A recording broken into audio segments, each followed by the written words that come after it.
জিহুদার লোকেদের ঈশ্বর কিছু বিষয়ের জন্য নির্মাণ করেছেন। জিরমীয় 13:11, যেন তাহারা আমার উদ্দেশ্যে প্রজাবর্গ এবং কীর্তি, প্রশংসা ও সভাস্বরূপ হয়। কিন্তু তাহারা শুনিতে চাহিল না। 12 পদ বলে, অতএব তুমি তাহাদিওকে এই কথা বলো, ইসরায়েলের ঈশ্বর সদাপ্রভু এই কথা কহেন, প্রত্যেক কলস দ্রাক্ষারসে পূর্ণ করা যাইবে। তাহাতে তাহারা তোমাকে বলিবে, প্রত্যেক কলস যে দ্রাক্ষারসে পূর্ণ করা যাইবে তাহা আমরা কি জানি না? তারা শুধু দ্রাক্ষারস চায়, তাই তো?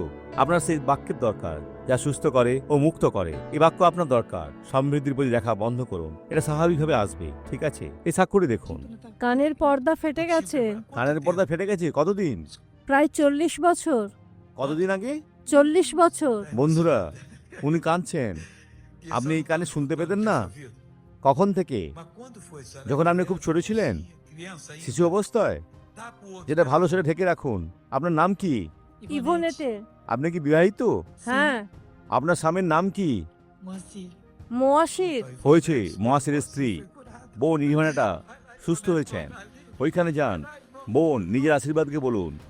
যিশুর নামে ওইখানে যান। পিতা, আসুন প্রার্থনা করি, প্রার্থনা করি, অনুরোধ করি আর আশীর্বাদ করি। যিশুর নামে বলি, সমস্ত মন্দকে এই ব্যক্তির থেকে যেতেই হবে, আর ফিরে আসবে না। ছেড়ে যাও যিশুর নামে।